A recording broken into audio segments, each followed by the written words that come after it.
Today joining me is David Carroll, who has been in the Chattanooga area involved in radio and television for over 40 years. He's the author of the new book called Hello Chattanooga.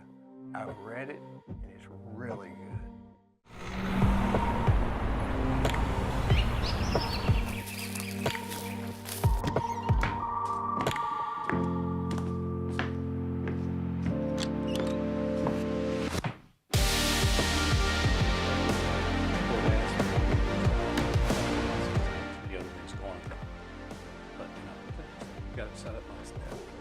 So I really appreciate you coming. My pleasure. I'll be honest, I'm a little starstruck. My wife is one of your biggest fans. And yet she's not here. She's not here. Must not be that big a fan. Well, I'm not sure. She knew you were coming, but I don't know what, she's not real schedule oriented. I'd heard she was a big fan. I thought maybe there'd be cake, but that's all right. Maybe I'll get to come back. Speaking of cake, I saw where they had the your 30th, was it your 30th birthday party? Or 30th anniversary. 30th anniversary. 5 years ago. Yeah. Isn't that something? Does it seem like yesterday? It really does. I think about it a lot because as you get to the end of your career, when you know the end of your career is much closer than the beginning of your career was, you start thinking about just how quickly it's all gone by. And it's just hard to believe. Do you remember the day you were driving to Chattanooga? Now, see, where are you originally from? Was it Bryant, Alabama, which is about 30 miles southwest of Chattanooga, up the mountain from Trenton, Georgia. So, I grew up in the country, but our TV and radio and newspaper was all out of Chattanooga, so that was my town. And really, that's all. Georgia, Tennessee, and Alabama are so intermingled right in that corner that it's almost the same thing, isn't it? It is, and the book I did prior to this was called Volunteer Bama Dog, which is named after the nicknames of the three states. I did a story about the one place you can stand on the borders of Dade and Marion and Jackson counties, Georgia, Tennessee, Alabama. You can stand in one spot, and be in all three states at the same time. And when I did that, I just thought, man, this is my favorite three states, and my left foot is in, North Georgia, and my right big toe is in Alabama, and the heel's in Tennessee. I love it. Is there a marker or a stake or what is it? Right, What does it's it look just like? kind of a little gold plaque, you might say, that someone who did the surveying figured out where the three states meet. And there aren't that many of them in the nation, where there are a few places where 4 states meet or 2 states meet and 3.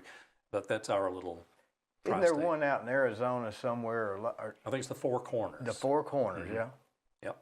Boy, that is really something, how they determined where the states end and all of that stuff. And that was part of the story, was that marker and that line is actually wrong because it was done by a surveyor back in 1818, and all he had to use was the sun, moon, and stars, so he kind of estimated where the state line should be when I believe it was Alabama became a state. And it's actually wrong. It's the correct marker, according to today's technology, is in the Tennessee River, about 5 miles east of that, which is why Georgia has been trying to get Tennessee's water all these years. They rightfully have they actually have a right to it, but that would just upend all sorts of property lines and cause all kinds of chaos. Boy, that really would do it, wouldn't it? But that's been kind of one of the running jokes for years, in that every 5 or 10 years, some state legislators in Georgia will go to court trying to get that state line changed so they'll have access to Tennessee's water. Needless to say, Tennessee fights it and usually wins. That would mess everything up, from your mailing address to your zip code to your voting precincts to everything. So yeah, that's one of my favorite little stories, though. When you think about some surveyor 200 years ago who didn't have modern day instruments. He was eating a sandwich. He gave it his best shot. Put a line in the sand. We've been living with it ever since. And to me, that's where it is. Yeah. And where it'll always be. Mama Dog. Bama Dog. Volunteer Bama Dog. That was the title of that book. Because I feel like I'm part of all 3 states. Well, sure. Grew up in Alabama. Sure. Lived in Tennessee now for the last 30 years. and I'm in Georgia every day for one reason or another. So yeah. Do you remember the day you were driving to Chattanooga for your job? Well, the job, there's a lot of different ways to put that. I remember the first time I skipped school in 11th grade to apply for a radio job in Tennessee. When I was in 11th grade, I finally talked a little radio station in South Pittsburgh into putting me on Sunday afternoons. That was my goal from the time I was about 12. I wanted to be a disc jockey. My parents had a store, kind of a country store, rural store, selling gas, groceries, paint, hardware, tires, TVs, you name it. And it's what I grew up in from the time I was about 5. But I became a real radio fan about the time I was 12. And starting then, I just, would see all these hard-working people come into our store who worked for TVA projects and sawmills and flour picking and potato picking. I mean, folks would come in, sweating and grimy and sometimes missing a finger because they'd cut off a finger, with a chainsaw. And I just thought, that's not what I want to do. And then I would watch TV and see somebody like Bob Barker on The Price is Right, all dressed up. And I'd see all the newsmen all dressed up. And, they had all their fingers, and these guys were put together and they're having fun. Bob Barker was standing there giving away prizes, and women were running up on stage to hug him. Yeah. And I thought, man, that beats working at a sawmill. Yeah. So my goal was to always get in broadcasting. And from the time I was 12, I would start basically badgering all these disc jockeys that I would hear on the radio. I would call them and just say, how do I do what you do? And they would say, you need to work on your Southern accent, you need to read, you need to, study English and history and politics and all that. So that was my goal.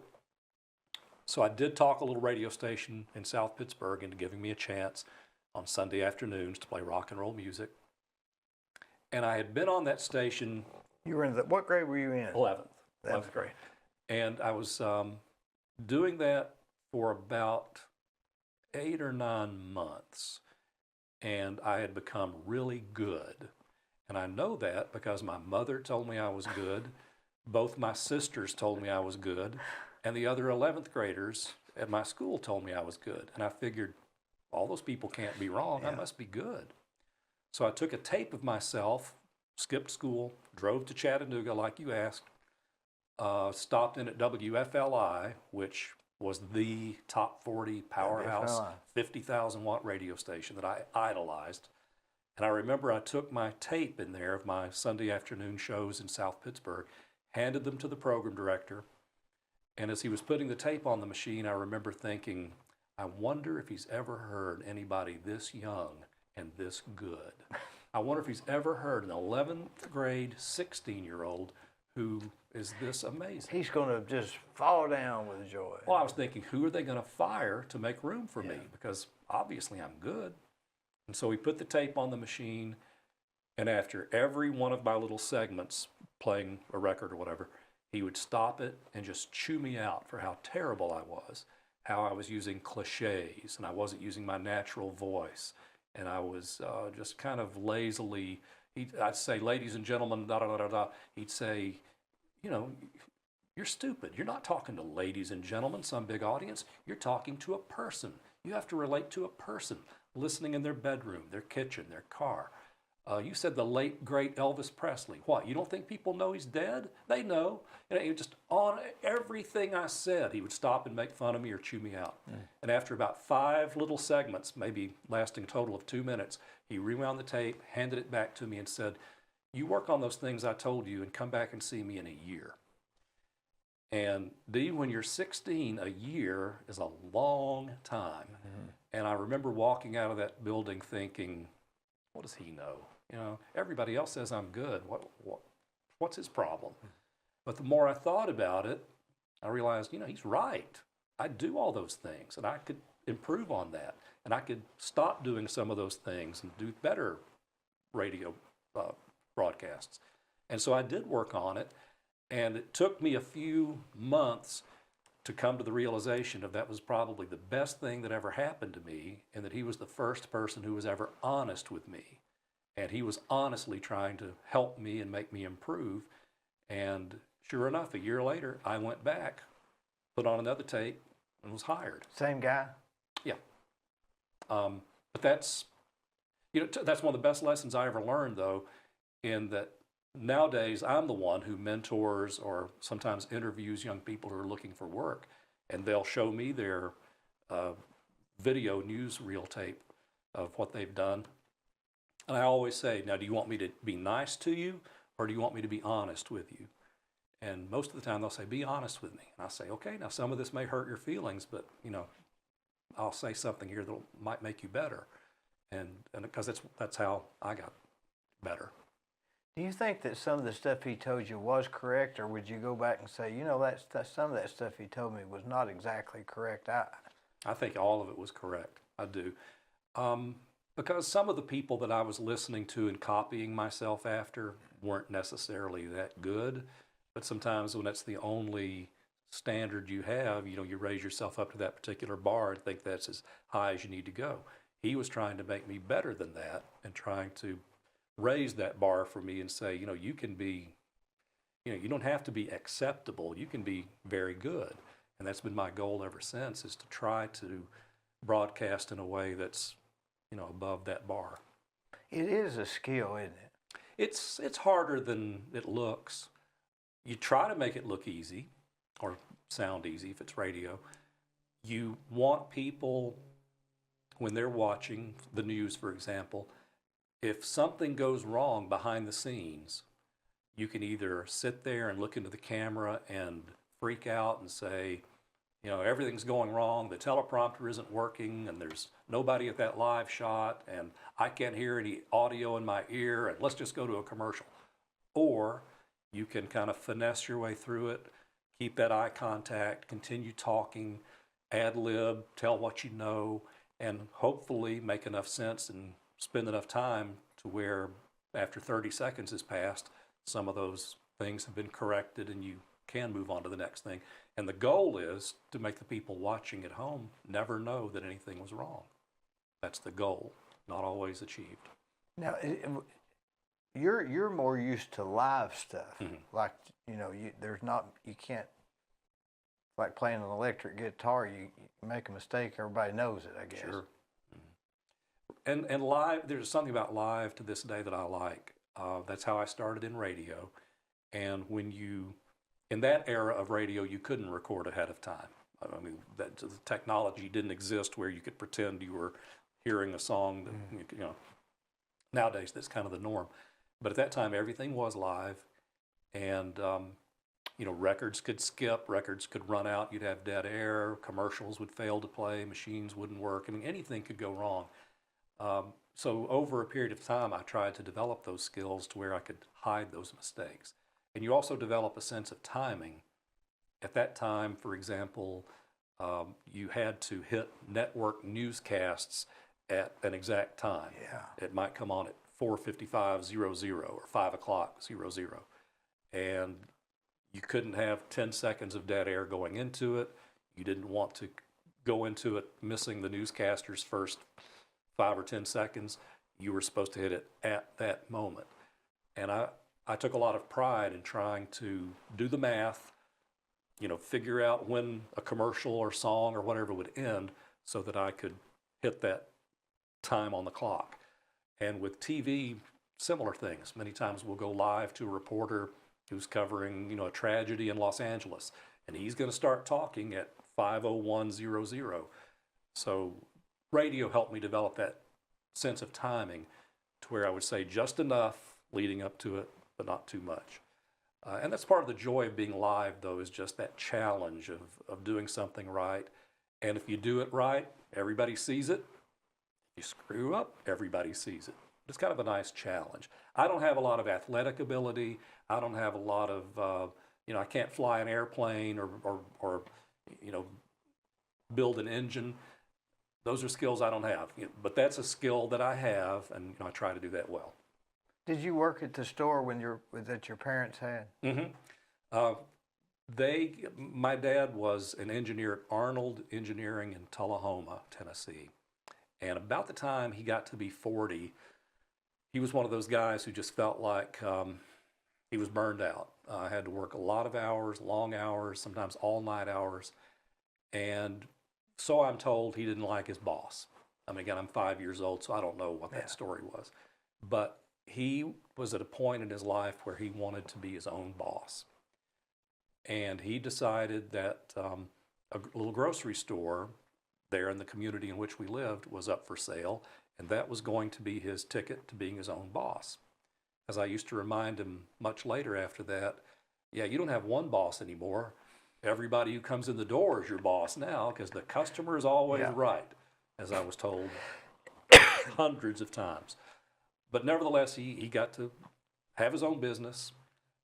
I grew up in it, and that helped me a lot in my current career, because when you're 5, 6, 7, 8 years old and you're learning to, run a cash register or pump people's gas or carry out their groceries, whatever, you never meet a stranger. It's like strangers are coming into your home all day long, and you better be nice to them and better be able to talk to them. You had to learn to interact with them. Right, and between that and my love of television, because that's what I would do when I wasn't in the store, that I think kind of encouraged me to be outgoing. I was such a brat of a kid, because watching TV game shows and then coming in to run the cash register and add up people's groceries, I was like this high, and I'd be adding up people's groceries and handing the lady the receipt saying, "Congratulations, your grand total is $7.22. And, my parents would be like, "Shh, it's not a game show." I'm like, I want it to be. But that helped kind of draw me out, I think.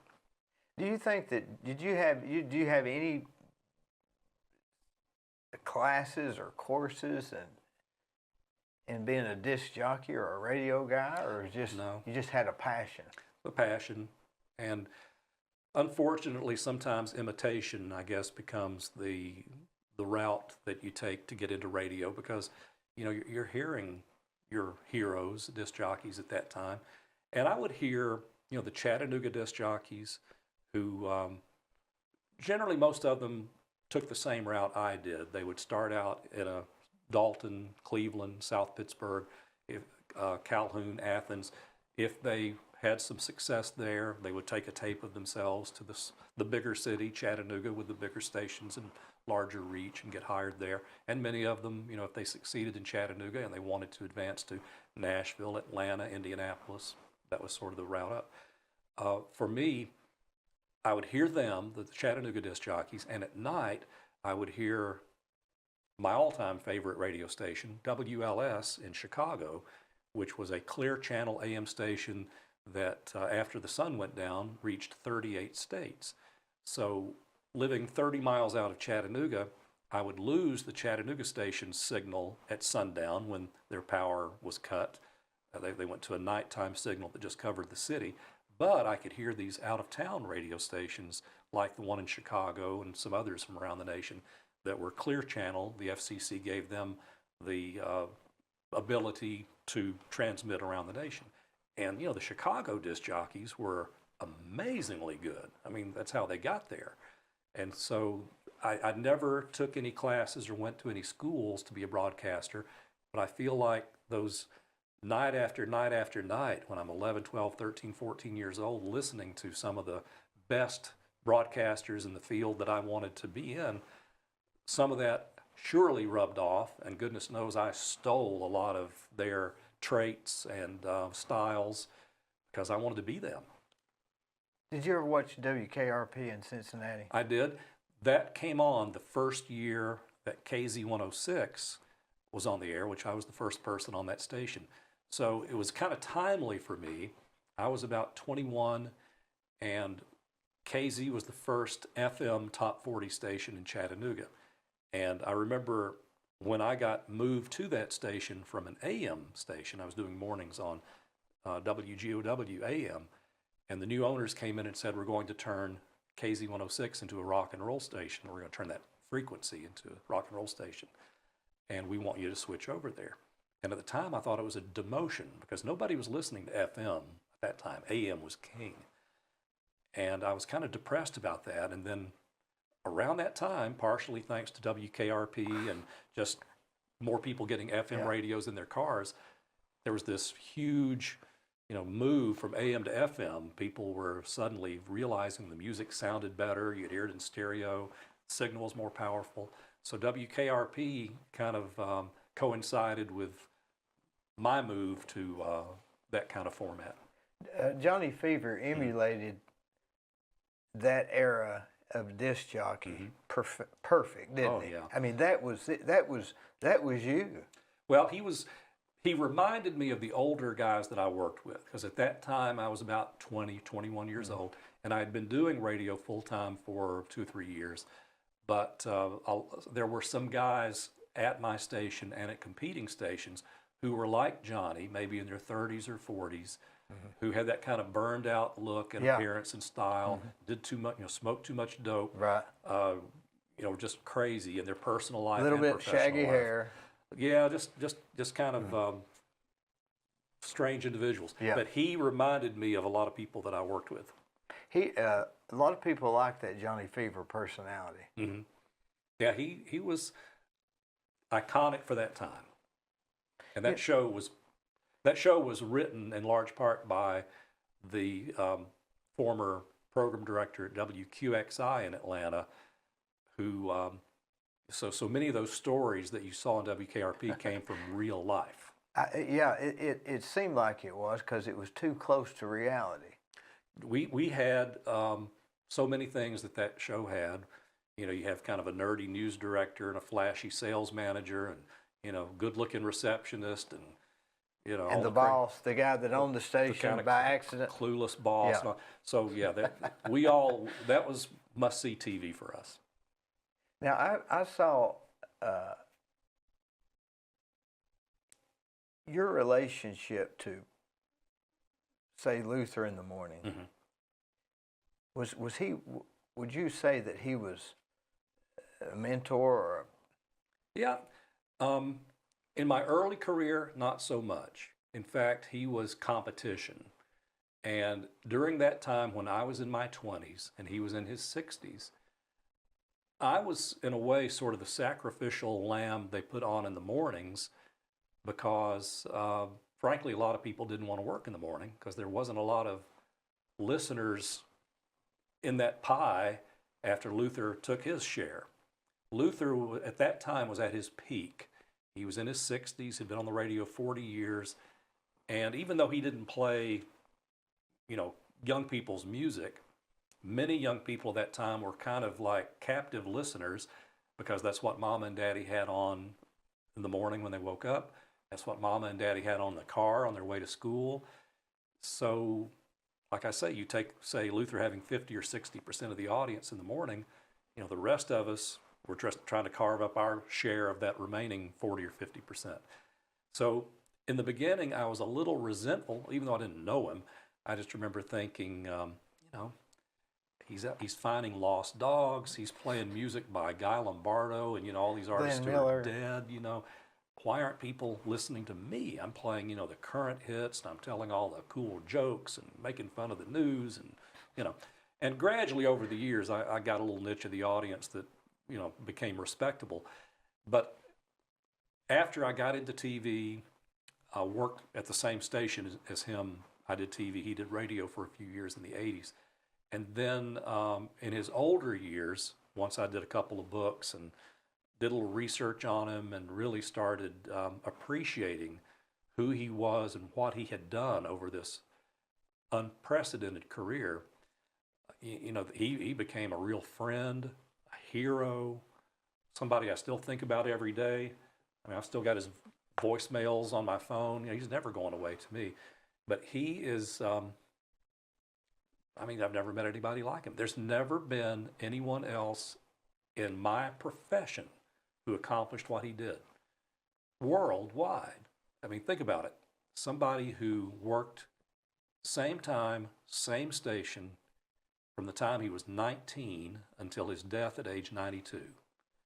Name me any profession, much less broadcasting.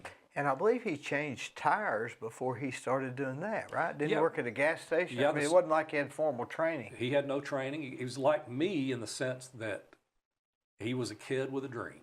Mm-hmm. And, you know, I wasn't there in 1939, 40 when he was in high school, but at that time there were 2 radio stations on the air in Chattanooga. And I guess his parents had the radio on a lot, and he really admired those guys. There was a guy named Chuck Simpson on WDOD. I still have just a brief recording of him somebody gave to me from 1940. But he was the man at that time. And he broadcast in the morning, and he had this strong, clear voice, and he played, you know, these marching band songs and Broadway show hits that were very peppy and uplifting and just very cheery.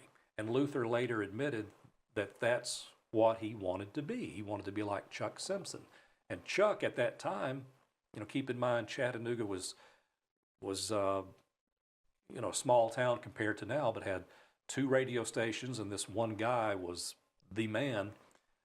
Everybody knew him. I mean, people named their pigs after him. You know, he was at every grand opening.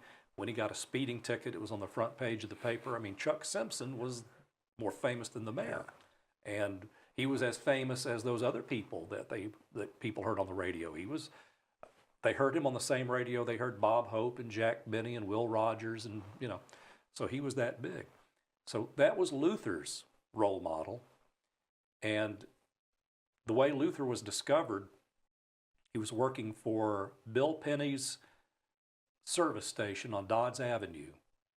And they had an intercom system, I guess a kind of a primitive intercom system that, you know, someone could get on a little speaker and tell people when their car was ready from being serviced or their tires being changed or whatever.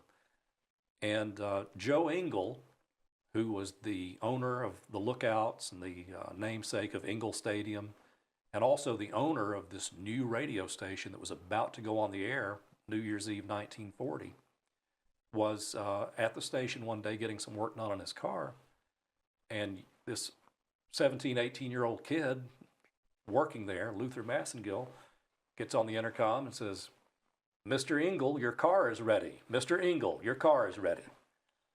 And Joe Engel said, What are the odds? "Young man, you've got a nice voice.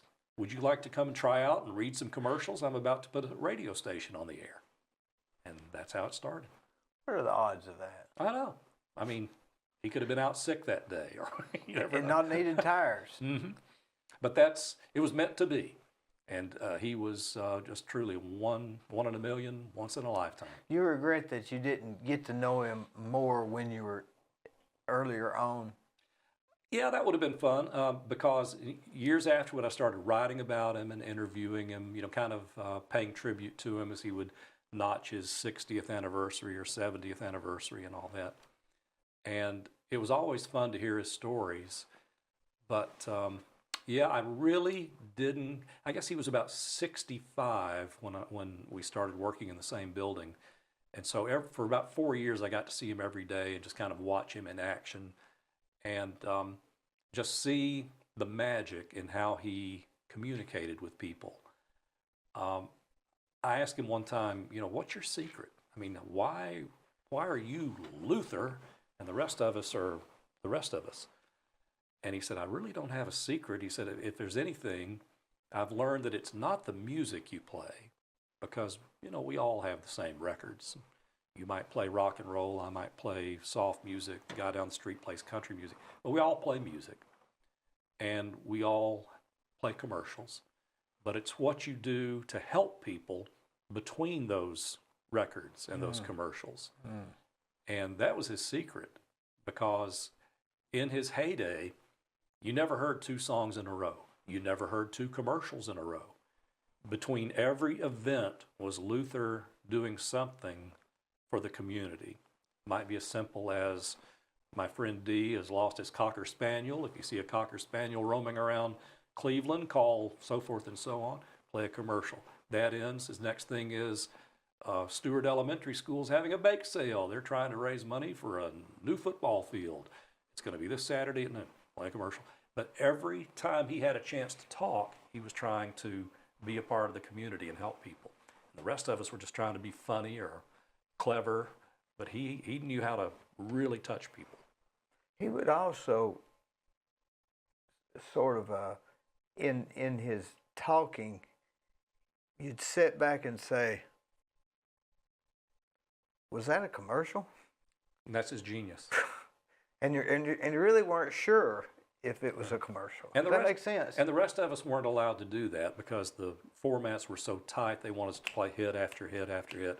Luther was given the freedom, and frankly, he had the smarts to know that he could be an effective spokesperson for any number of businesses. And he would do it so cleverly that you wouldn't know it was a commercial, and it was still entertaining. He'd be doing say he'd be talking to his traffic reporter. Jimmy, what's going on out there? Well, Luther, it's raining this morning, and we want to ask people to slow down. There's a fender bender over here at Rossville Boulevard and Central Avenue. And Luther would follow that up with, Jimmy, that's a good point. Just yesterday, I was over at Coker Tire, and Harold Coker noticed that one of my tires was starting to get a little slick, and he put one of those new Goodyear steel-belted radials on there. Really holds the road. And I don't notice any slipping at all. All right, it's 15 minutes after 7. And again, you're just sitting there like, whoa, was that a commercial? Yeah, but you were listening to it. You didn't switch away. And the next week you think, I need tires. Maybe you don't even realize it was that he put that in your head last week. Just brilliant. And he wasn't trying to be deceitful or anything like that. He just knew that was effective, and he wouldn't endorse anything he didn't really use or like, He really did have those tires on his car. Some people have a recognizable, calm voice. He had that, and I'll say you had that also, or still have it. Thanks. Certainly nothing compares to him. To this day, I can hear him. No one has ever sounded like that, and he didn't. Sometimes you'll meet people in broadcasting, and they sound a certain way, and then you'll meet them in person. And they're different, and they don't sound like that. Luther, that's who he was. He was just being himself. And we don't particularly care for people that are like that in life anyway. They act one way now and another way up. We want them to be the same person. True, and a lot of us who idolized, whether it be politicians, broadcasters, whoever it might be in the public eye, and then we meet them, and they're not friendly to us, or we may witness them in a moment of being petulant or angry at someone. Remember that forever. To this day, I remember a sportscaster and a weather person, one in Atlanta, one here, who I just saw briefly in just moments in public events where they weren't at their best, and that's the only impression that I had. So yeah, you've got to be very careful. It's unfortunate, but it's the reality, isn't it? Yeah, but Luther, gosh, I have so many memories of going into restaurants to have lunch with him. I was telling somebody the other day who didn't know him or didn't know who he was, and I said, I walked into this restaurant, maybe one or two people either knew me or thought they did or waved or nodded. That's nice. I said, 10 years ago, I could have walked in here with Luther, and it would be like a circus came to town. Everybody wanted to touch him, hug him, have their picture taken with him. That's just a whole different level. Did y'all ever eat at Nicky's? Often. I miss that place. I miss Nicky's terribly. Oh, I miss it. Every time I left there, I'd eaten so much I was sick.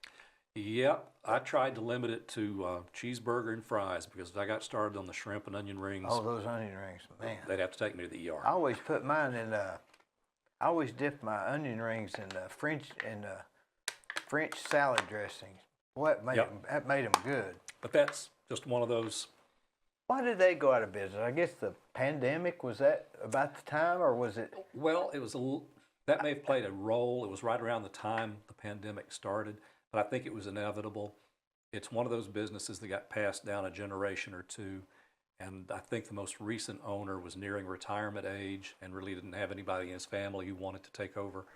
That combined with the fact that I think they got a pretty attractive offer from someone for the land to build condo or something there, condos. But yeah, that's one of those places you can't replace. If you went there on a Friday around 5:30, you could forget it. Yeah. You wasn't getting in. And if someone, I'm sure if someone had the wherewithal or the desire to continue it and enhance it, they could have, but evidently they didn't. They had a rhythm about them that I don't know if anybody else could. They didn't even have big bathrooms. You didn't have anywhere to park. No. there was not hardly any seating. Everybody had to sit up front. There wasn't anywhere to sit up front. You couldn't stand up front. But I guess it was just good fried food. Good fried food, consistent, reliable, and it was one of those places that someone could visit from out of town, and you'd say, I got to show you this place. they'd say, "Where's something that I can't find anywhere else?" Because you can go to Chili's anywhere. Well, let me take you to Nicky's. And Hey, when they'd bring that big bowl of those onion rings, those it was like a Christmas present, wasn't it? Oh, absolutely. I don't know anywhere you can buy them like that anymore. Do you? No, and I was thinking of their cheeseburger just a day or two ago because it was the one and only. And shrimp. And those shrimp. You'd order 6 and you couldn't eat but 4. Well, and you see them make the burger. Butterfly shrimp. Butterfly shrimp. Yep. You see them make the burger, fresh ground beef right there, made right in front of your eyes. I can still hear that spatula hitting that grill. And saw some of the same employees there year after year, decade after decade. And the little Cokes. They had the little Cokes. Nothing tastes better than a 6.5 ounce glass bottle Coke. I don't know how or why. It's made different. It's the best. It's got to be made different. It's just like a little shot of life right there. Let me ask you this.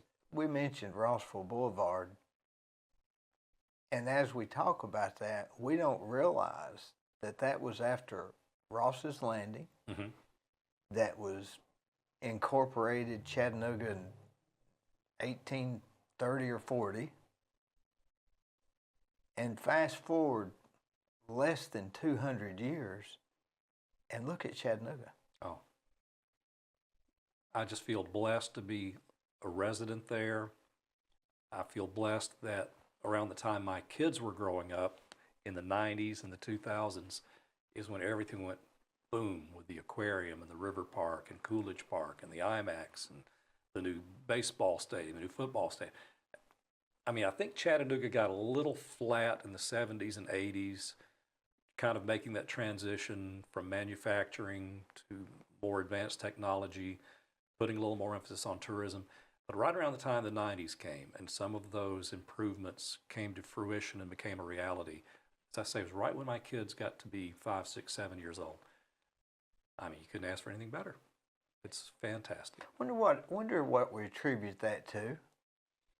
Is there any one person or any group or just timing? I think a lot of people, timing, and frankly, just the whole thing of the type of manufacturing that Chattanooga used to do was beginning to fade out anyway.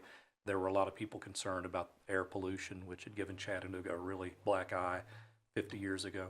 So I think it was the vision of a lot of people and just kind of the perfect storm of the right people coming together at the right time. Jack Lupton making sure a big chunk of his fortune went into the aquarium in his later years of life. Had that not happened, had he died younger, who knows where we would be. But that aquarium, I think, was the spark plug that really set everything off. I noticed in your book, Hello Chattanooga, this was a lot of work. 4 years.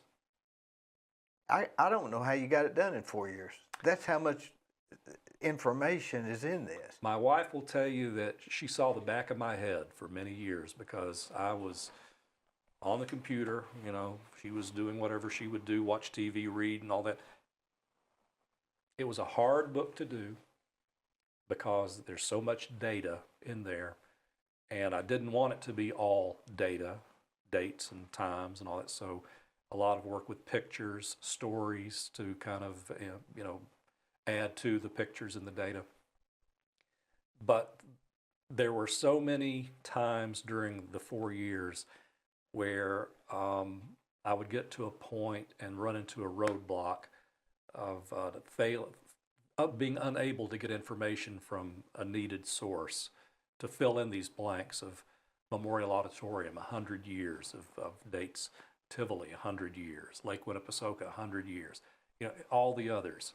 So, you're trying to gather and make it as complete as possible as far as who has visited Chattanooga, who was a president, a military figure, movie stars, concerts, people who were involved in athletics, golfing, baseball, you name it. And with It started out as a history of Memorial Auditorium. And every time I would gather more information, I'd say, well, I got to include the Tivoli too, because they're basically sister venues. And you've got to include the UTC Arena, and you've got to include Lake Winnie, and you've got to include Ingle Stadium. And so one chapter became 15. And there were so many times during that 4 years where I would just run into, I'd be the coyote running into that mountain and just, can't go any further. And so for, 2-3 months, sometimes I'd just be on hold, like, I don't know how or if I'm going to get this finished. And it took a lot of determination, and I hate to say this, but it would probably not have gotten done without the pandemic, because that changed my work life for a good while. I was at home a lot doing newscasts from home, and frankly had more free time on my hands than I used to because we couldn't go anywhere. So that was the first real opportunity that allowed me to focus on getting that done. I couldn't go out and do news stories. I couldn't go to my workplace, even though I was still employed there and broadcasting from home. But I had more hours in the day to really do nothing but that book. And again, I can't say anything good about the pandemic. It sucked, but that's really about the only thing that allowed that book to get done.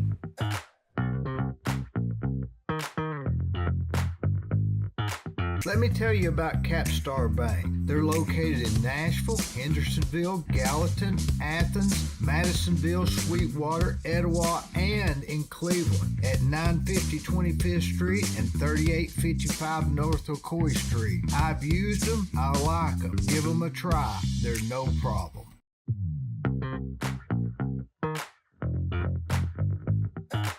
Well, I know you have a lot of dates in here of entertainers, and it's interesting to hear about all of that. But what I was reading through it is more the history. Here's what I got out of it: the history of entertainment industry in Chattanooga. Pretty much, that's the theme. And it's in there. It would mention the street fairs they used to have in 1896, I believe it was. Right. So would that have been the forerunner to the River Bend? In a way, and I think as long as civilization has existed, you've had groups of people who will find a way and a place to entertain. Going back to Greek theater or whatever, I mean, you're always going to have someone. What is it in human nature that wants that? I'm one of them. I mean, fill the void, or if on my way out of here tonight, if there's 3 people on the side of your street, picking and grinning, I'll stand and watch. I just think I think we all have that desire to be entertained, that need to be amused. And in those early days, like you say, before there was a Ingle Stadium, there was an older ballpark before that. Before there was Memorial Auditorium, there was a City Auditorium. Before there was many of the other performing venues, there were churches that would have singings and gatherings. There was a little place in Ringgold that hosted hillbilly hoedowns back in the 30s and 40s, long before any of these venues we have now were available. So yeah, that was one thing that was very. I guess something I enjoyed in doing the book. I knew from my lifetime what had been at Memorial Auditorium, say, since the 60s and 70s. And I was at the UTC Arena the first night it opened on the 80s. I've seen the entire history of that. I've been to Lake Winnie many times as a kid, 60s and 70s, and saw that. But what I loved learning was, what came before those places. Who was here in the 1890s, the Wild West shows. Yeah, that's what the actors that I would hear about when I was a kid who were even dead then, the Sarah Bernhardts and, the Carradines and the other, names that go back more than a century. But they were all here. Chattanooga, for being, never being considered, Chicago or an LA or anything like that. Because of our railroad hub, we were a stop along the way for people going from one part of the country to another. And that could be entertainers, politicians, baseball teams, but they stopped in Chattanooga. Chattanooga choo-choo didn't get its notoriety for nothing. We were a huge railroad hub, and so many times we attracted these big names for two reasons. Number one, being a railroad hub, being a stop where many people would stop here and spend the day playing ball or doing a show. And frankly, the other is just what I call Chattanooga's old money. There are quite a few instances in the book where you read about President Franklin Roosevelt, where you read about Arnold Palmer, Jack Nicklaus, tennis stars from 40, 50, 70, 80 years ago, the biggest names in tennis, Bobby Riggs, Don Budge, everybody since then. And that old money that Chattanooga had, the Coca-Cola money, the bank money, the mill money, that sort of thing, these very wealthy people would invite presidents, golfers, tennis players, prominent entertainment figures to come here, spend the night, and pay for it. The big names of that time, it was nothing for them to say, for them to call, a Sam Snead or some golf superstar and say, come and play at the Chattanooga Golf and Country Club. We'll pay your plane fare. We'll take care of your meals, your hotel, do an exhibition for us. But that Chattanooga money attracted some people that, maybe Knoxville and Savannah and other towns didn't. And an easy way to get off at a railroad stop. Mm-hmm. Yeah, there's a story. One of my favorite stories in the book. There's a picture and a story that has gone around for 91 years now of a 18-year-old girl named Jackie Mitchell who struck out Babe Ruth and Lou Gehrig at an exhibition baseball game at Ingle Stadium the first year it opened in 1931. Now, I heard about that all my life. I saw her in newspaper clippings. I saw her interviewed on television in her later years. She always lived here. But I never really put two and two together. Okay, first off, why was there an 18-year-old girl pitching to Babe Ruth and Lou Gehrig at Ingle Stadium anyway? How'd that happen? Yeah. And in doing the research for the book, I was born just a little too late for this. But in the 1930s, 40s, and 50s, every year, first weekend of April, the major league teams would be on their way from Florida to their big cities. And there were no teams on the West Coast until the late 50s. So 1930s, 40s, and 50s, you had the New York teams, Philadelphia, Chicago, Boston, Detroit, St. Louis, whatever. And they all trained in Florida in March, spring training. Well, every March, they're all on the train going back up to New York, Detroit, so forth and so on. And every year, at least two of those teams stopped in Chattanooga and played an exhibition game at Ingle Stadium every year. So whenever, all these names that I heard of all my life, Joe DiMaggio, Duke Snyder, Ted Williams, everybody, Willie Mays, Jackie Robinson, they all played at Ingle Stadium at one time or another in these exhibition games, and they were always sold out. It was the biggest thing in town, and that's why the Yankees were here in 1931. They were here many other years too, but they were famous for that Jackie Mitchell exhibition game. But that was a great little thing for me to learn, because we've always heard of historic Ingle Stadium. Mm-hmm. Well, you're darn right it is. I mean, it was an absolute baseball palace for all those years. It is really something how we don't. Until I read this book, I did not realize that just about everybody had been in Chattanooga for a reason. Mm-hmm. Besides, the best I could tell, Elvis and Bill Clinton. Other than that, I believe everybody's been here. Yeah, I can't think of one that was not. And Elvis was here, just never performed here. And if Bill Clinton was here, I don't know about it. But I think we've had 45 people serve as president of the United States. Biden is number 46, but one guy served twice, Cleveland. So out of those 45, I think it's now 28 of those presidents were here in Chattanooga. They're all documented in that book. And the fascinating part to me is not all of them came here during their term. You had some who were here during their military service. Biden was here prior to his term, I Right, believe. Biden, as early as when he was in his early 30s, he spoke to one of the Rotary clubs or something. But you had some who were here like Eisenhower, and I think he was in Fort Oglethorpe once, like way back when he was a young soldier. You had Civil War, Ulysses Grant and some of the others who were here during the Civil War. You had some who were here after they were president. Had some like Jimmy Carter who were here bunches of times. FDR was here many times. Bush was here. Both Bushes were here. Both Bushes. Nixon was here when he was a young senator. John F. Kennedy was here when he was in his early 30s as a young senator. In many cases, that again goes back to that Chattanooga money thing. And I'm not saying that in a derogatory way. But when you think about Biden, Kennedy, Nixon, and many others I could cite from the book who appeared before some of the local civic clubs early in their career, there's a reason for that. I mean, Chattanooga's always had a ton of money, and a lot of those people would contribute to political parties. So for a young Kennedy, Biden, Nixon, Howard Baker, so many others who either became president or ran for president, part of the financial pipeline came through Chattanooga. Was it in your book that mentioned the term Chattanooga is where cotton meets corn? I don't recall using that one, but there's something to be said for that. Because, you got so that's a reason why the railroad came, I guess. That was a big part of it. Maybe I didn't read that in that, Yeah, but I remember hearing that, I believe.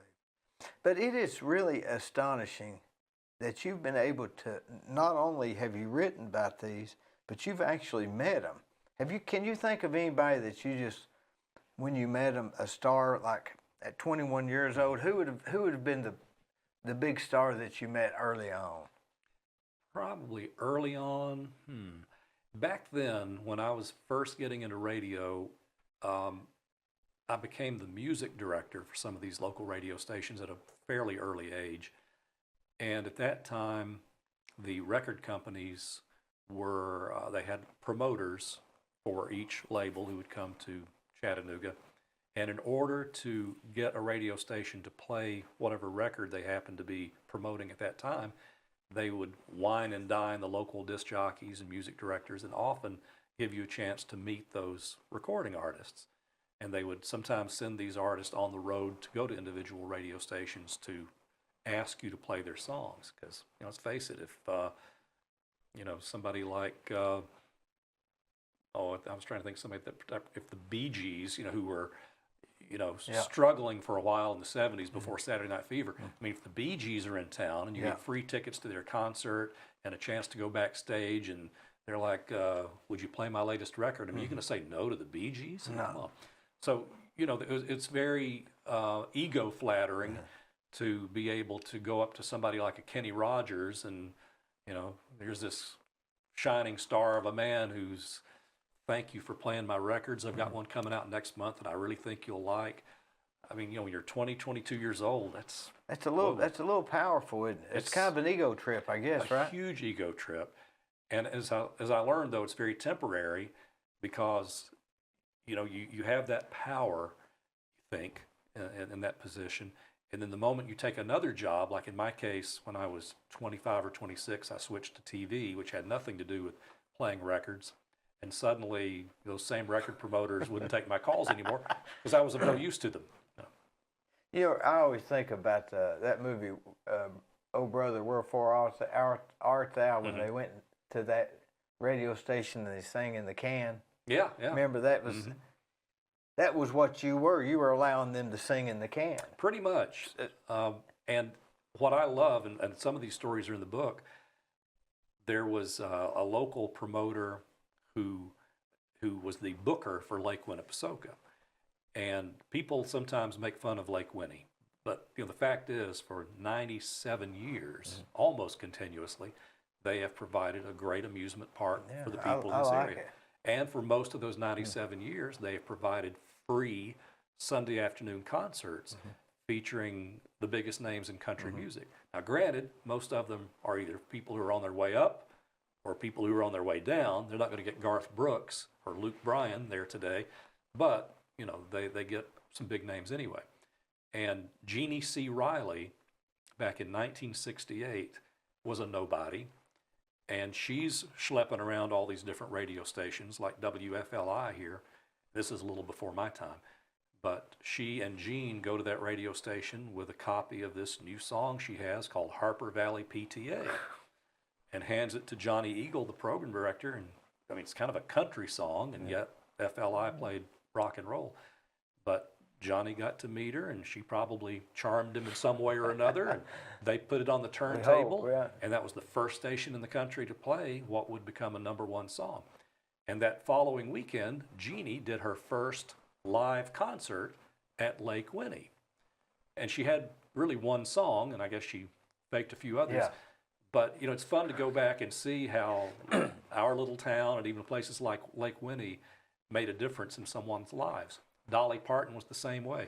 She was at Lake Winnie unbilled one day. Like somebody else was playing, and she's a friend of the artist, and they're like, hey, y'all, if you'll hold on here a second while we tune our guitars, this little lady wants to come up and sing for you. You know, Dolly Parton goes up on stage at Lake Winnie, probably 18, 19 years old. She's never forgotten it, you know.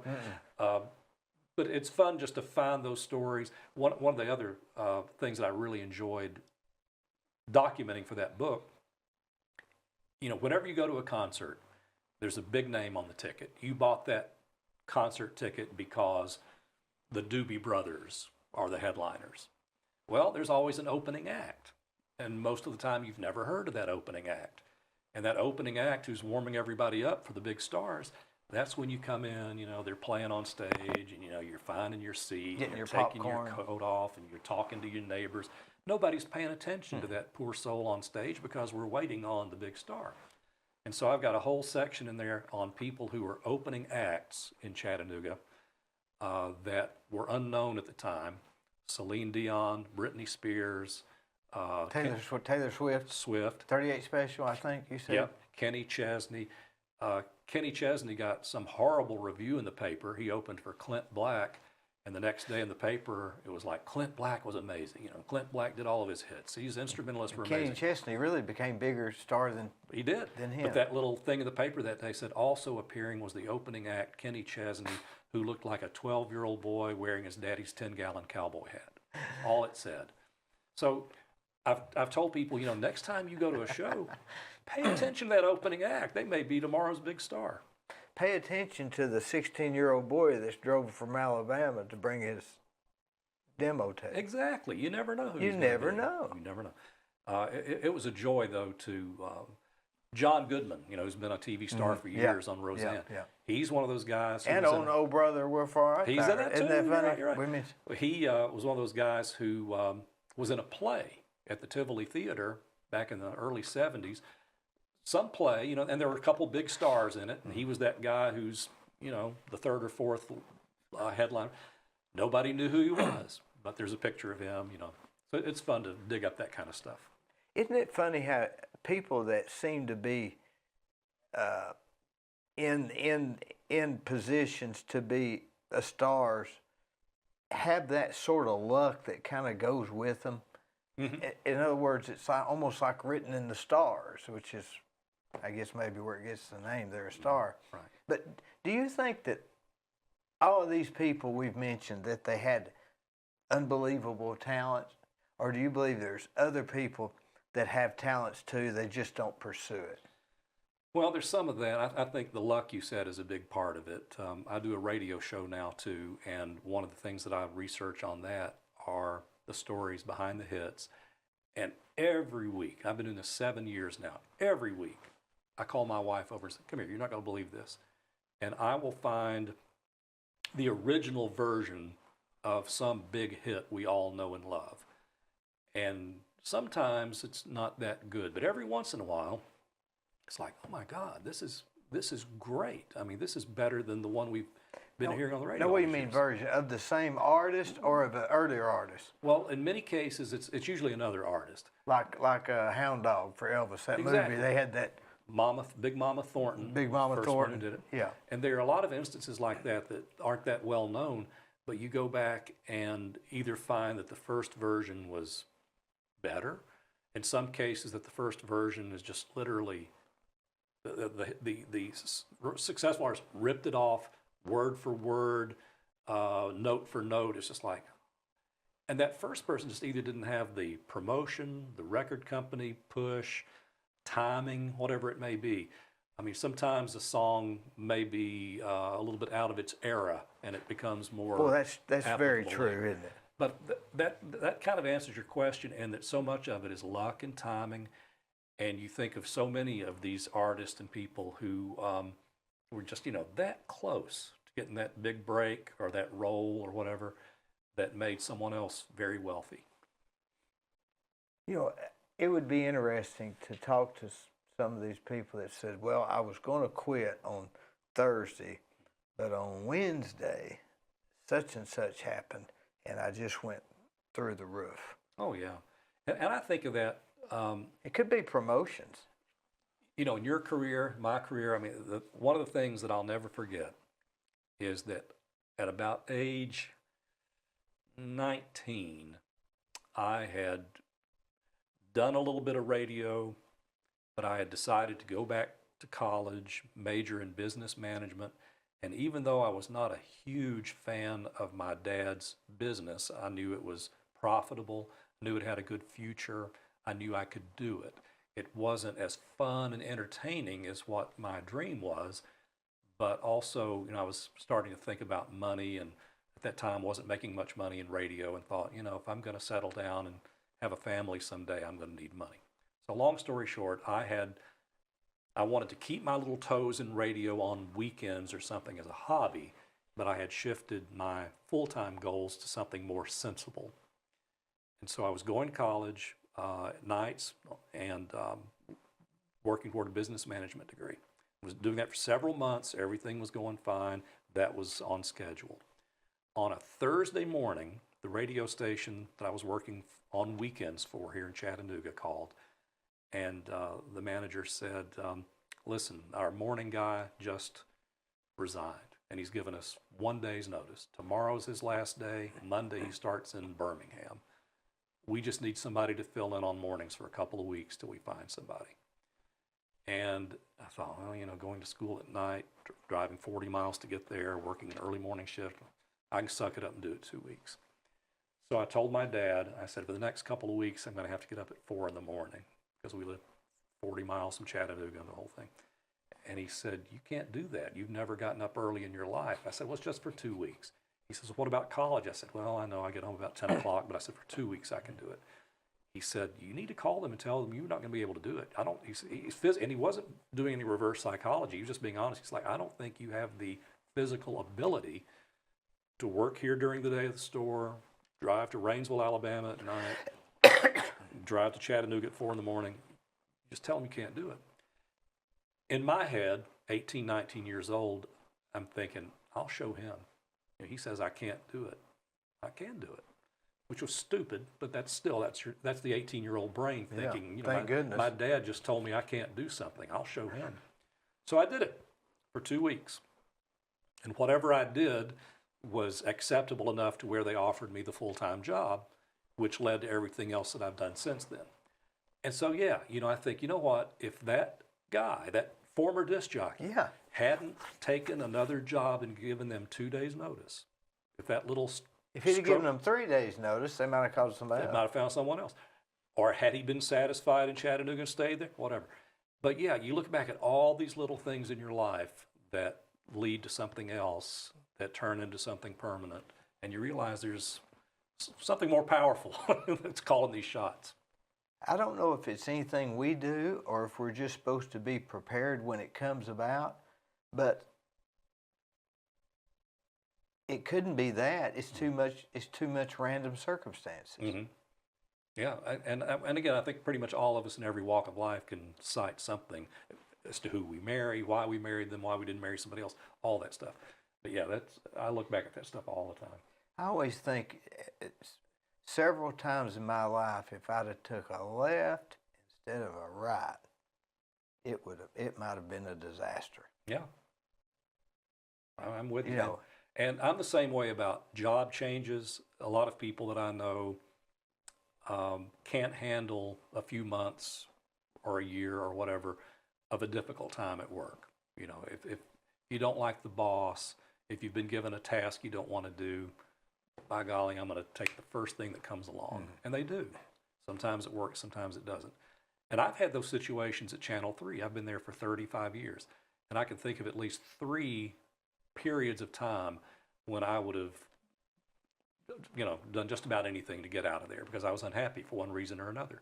But each time, for whatever reason, thought it out, waited it out, things got better. And I've told my kids from time to time when they get frustrated, sometimes the best move you make is not making a move, the one you don't make. I mean, just wait things out, see what happens, don't pull the trigger too quickly. That's worked for me. It may not work for everybody. Most mistakes I've made is I reacted too quick. It can get you in trouble. And not weighed out the odds and calm down a minute and see what's up. And you have to suck it up sometimes and you can't act on emotion. You have to act on rational thinking. Mm-hmm. And that's one of those times where you have to sit on a rock somewhere and let your mind clear out. I've had to do that a few times. Where would you sit on a rock at? Cloudland Canyon State Park, Trenton, Georgia. Now, let's think about that a minute. Isn't that where the mafia met? I don't know about that. At Cloudland Canyon? Not sure. Could yeah, happen. isn't there a fancy restaurant there? No, not that I know of. I think there may be somebody else. I'm thinking Monteagle. That's more like it. Yeah, that's it. Yeah. Mm-hmm. Cloudland Canyon is where don't they have snow there? Or no, you're thinking about Mentone. Mentone. Mm-hmm. Yeah, Mentone. Cloudland Canyon is just your good old basic Georgia State Park with a great trail, hiking trail, and waterfall. And about halfway down that trail. Well, I had all that messed up, didn't I? But you got some good stories. But now, about halfway down that trail is this big, flat rock under a boulder that you can just kind of sit on for a while. And there have been a couple of times in my life where I've gone there on a weekday with very few distractions and just sort it all out. That's my happy place. I had this dozer man one time. I was probably in my early 20s, and he was late. And I was trying to get him to the job, and he finally gets there, and he's working himself to death. This was during those periods when everybody was busy. And as soon as he got out of the truck, I said, "Hey, Buck, I need you to..." He said, "Dee," he said, "Lidland," he used to call me, he said, "Lidland, I just need to take a minute here if you'll just let me calm down." So I've learned from then, he was right, just calm down a minute. But that place in Cloudland Canyon, when you go there, is it like early morning, evening, or midday? Midday. Yeah. When it's just sunny enough? Sunny. It's funny, in those days, and I'll go back, say, 20, 30 years when I had some of these life-changing moments where I needed to decide which way to turn. In those days, before the internet, it was, I won't say it was deserted, but it was peaceful. It wasn't a big attraction. And you could pretty much go there on, say, a Tuesday in the middle of June and have a bit of privacy. I've noticed the last few times I've gone there that there are visitors there from overseas, from every state. And it's certainly not crowded now, but it's busy many times of the year. And I think that's a direct result of, people who go online and their goal is to visit every state park or to explore, to hike, whatever. And people who, say, 20, 30 years ago may not have found it on a random map. Now, they search state parks or whatever, and they see the pictures and they say, I've got to go there. So I don't know that I'd have that same privacy today, but I used to. Well, this place that you go, is it off the trail just a little bit? Yeah, it's off I-59, and you've got to drive about 5 or 6 miles up Lookout Mountain. So it's not like, right off an interstate or anything. Certainly easily accessible, but yeah, not on the beaten path. Nature will getting away with nature will help you think. Mm-hmm. When you went to those places, when you went to take those breaks, did you try to think about the situation or just not think? No, I had decisions to make. There were in each of those instances.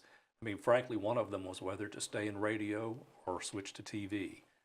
Radio was my love. It was what I had done full time for 6 or 8 years. I was in my, what was I, about 26. I was about to get married. And, you know, to me at that time in my life, it was a big deal. What am I going to do with my life? What am I going to do for a career? You know, I'm about to start a family here. You know, I'm not a kid anymore. What if I fail in TV? Can I go back to radio? If I don't take this TV job, will I regret it years later? What are the pros and cons? The money, the hours, the responsibilities, all those questions. I think I even took a yellow pad or something and just kind of did kind of a pros and cons of this. But that's something I don't think I would have done at home or at work because of the distractions of the presence. But there, it was just kind of like me and the sun and the rock and the scenery and no outside influences like. And the couple of times that I have used that particular place to make those decisions, so far I'm batting 1,000. If I had another tough one right now, so far. But if I had to make another one right now, that's probably where I'd go. And you can't even really do that in your own backyard if you have a nice garden. You have to get away where there's nothing familiar. Right. Because familiarity will taint your thinking or tarnish it. And that's just the kind of place where, again, there are no, you can't run to the restroom, you can't grab a Coke. I mean, it's just, you're just there. So far that's worked well for me. What you're not, or I guess I should say, you've mentioned sort of at the end of your career, but you're not old. Getting there. I could retire, and I'm at the point in my life where if it's not rewarding and enjoyable, then I'm not going to do it. I mean, there were periods in my life 10 or 15 years ago where if it wasn't rewarding or enjoyable, I had to do it anyway because, you just had to meet certain responsibilities. But I'm fortunate to be at a time where I could and I can, but I'm very fortunate in that I work for a great company. And I would tell you this if we were talking privately or whether there's cameras on or not. As far as TV stations go, the business has become so different in the 35 years that I've been working in television and in radio. There was a time when the people who owned these stations in the Chattanooga area were mom and pop type. They were locally owned, locally operated. Every decision was made in that facility. Now that rarely happens. And the station I work for is owned largely by an individual and a company that is based in another state. But it is a small company, and the decisions that are made that pertain to my station are made in Chattanooga, Tennessee. And most of my competitors in TV and radio can't say that. So that has probably extended my career, and that I work for people I enjoy working for and with. I'm very blessed in that respect. I have some friends who've gotten out of the business in recent years who work for other employers who got out just for that reason, that they were not having fun anymore and they did not like their ownership and management. So far, I haven't had that problem. And it's not necessarily the pay at that point. It's lifestyle and whether it meshes with your lifestyle, right? Right. And, and especially when you've been at it as long as I have, you want to be happy. Going back to our friend Luther that we mentioned earlier, he had lots of ups and downs in his life and career and worked for different owners, even though he was at the same station for many times. He worked for the same station, but there were periods of time when ownership changed, management changed, of course. And he and I have one thing in common, and that is our love of broadcasting and trying to do it right. But his goal was to keep doing it forever, and he felt like it kept him young. I'm not going to be Luther. I'm not going to be on the radio or TV when so I'm 90. So you say. That's not going to happen. I don't want to work all my life. And, hopefully I'll be blessed to have a good life after retirement. But my dad retired when he was in his early 60s and had about 20 more good years of life. So, yeah, I don't want to do it forever. But I am blessed to be doing it for a company that, if I had to do it forever, it would be a pleasant task. It seems like that people that do work on seem to live longer. You notice that? Well, and one thing that, for instance, one of the reasons that Luther kept going, when he turned 65, at that time, he was not, let me think about this for a minute. Walter Cronkite was a few years older than him.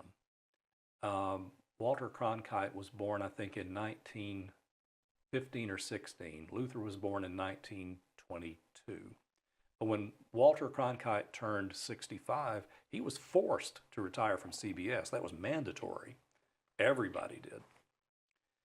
Luther turned 65 a few years later, and around that same time, Bear Bryant, the famed Alabama football coach, retired and died a few months later.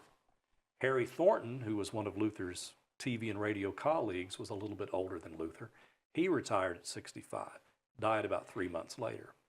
And I think whether there's any connection or not, in Luther's mind, he's thinking, well, I'm not going to retire then because I don't want to just die. I think he had, both these other fellows probably had some pre-existing conditions that led to this. But I think in Luther's mind, he kept saying, if retiring, if that's what you get after you retire, I'm going to keep on working.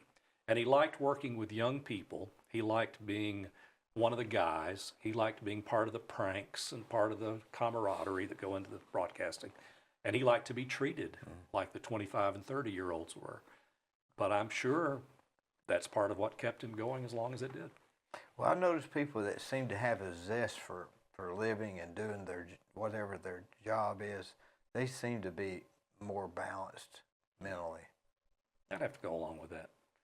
But, yeah, I guess to sum up, the employment situation, as long as you're working for people who respect your work and respect your what you've done and what you can still do, it's kind of hard to walk away from that. So I'm very fortunate in that respect.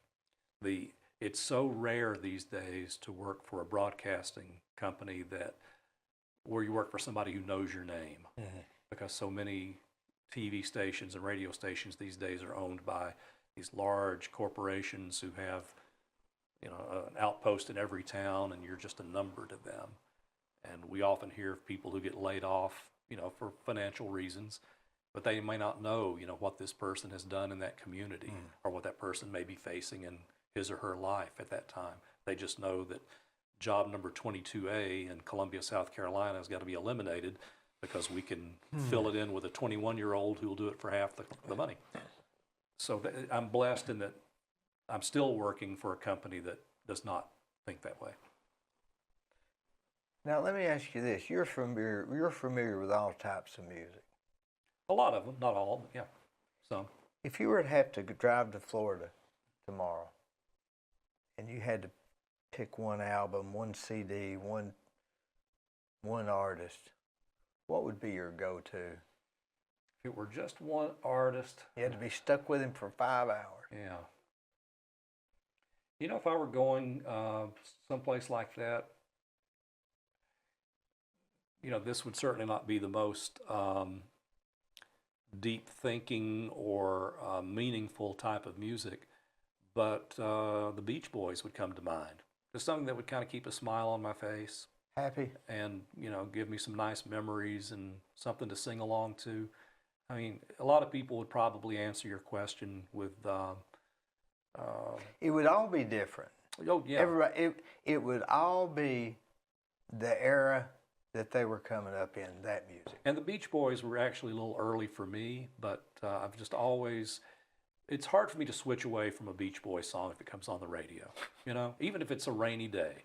It's just one of those things where, for the next 2-3 minutes here, this is going to be fun.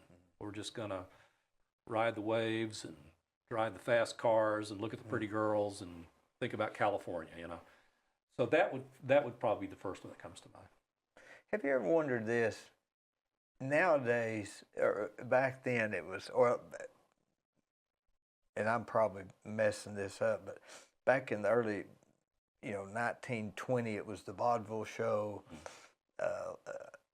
Am I saying that right? The vaudeville show. Vaudeville, yeah. And then towards the end of the 1800s, it was maybe a magic show and that sort of stuff. And now we're in rock and roll. Country music had its era, but it's almost like the people that get the attention now are,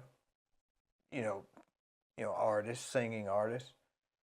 But it's more people who get on the radio and can make good sound bites. A snippet about this political or that political or the city council meeting, so and so said such and such. Is that going to be the next thing because let's face it, if it weren't for advertisers, people really couldn't buy enough tickets to keep anybody going. True. Unless you're an Elvis, and he might have had a good producer, right, or a promoter. But is it possible that the next thing that people go for, or the next thing instead of the vaudeville show and disco, it's going to be who can give a good sound bite? Could be. I worry a lot about where we're headed now. I had a guy stop me at outside a book signing not long ago. Seemed like a real nice fella, and I guess he is. But he said, "You're in the news business. Let me ask you this: why is it that your news station and the other news stations are slow to follow up on the real news that they're giving on Fox News?" And I said, "Well, what do you mean?" And he said, "Well, Fox News will have something that they've discovered, and they'll put it on, but nobody else picks it up. And then you all don't pick it up until a year or two later when it turns out to be true." And I didn't know exactly how to answer that. I knew what I wanted to say, but I can't say everything I want to say sometime. But I just said, all I can tell you is I hope that you'll watch a little bit of everybody to get your news. I hope you don't watch only one source, and I don't care which one it is, from this side, that side, or whatever, because everybody thinks the news stations are taking sides. But I said, please get your news from more than one source, because what I'm noticing, and I'm not sure I'm answering your question exactly, but I call it angertainment, in that.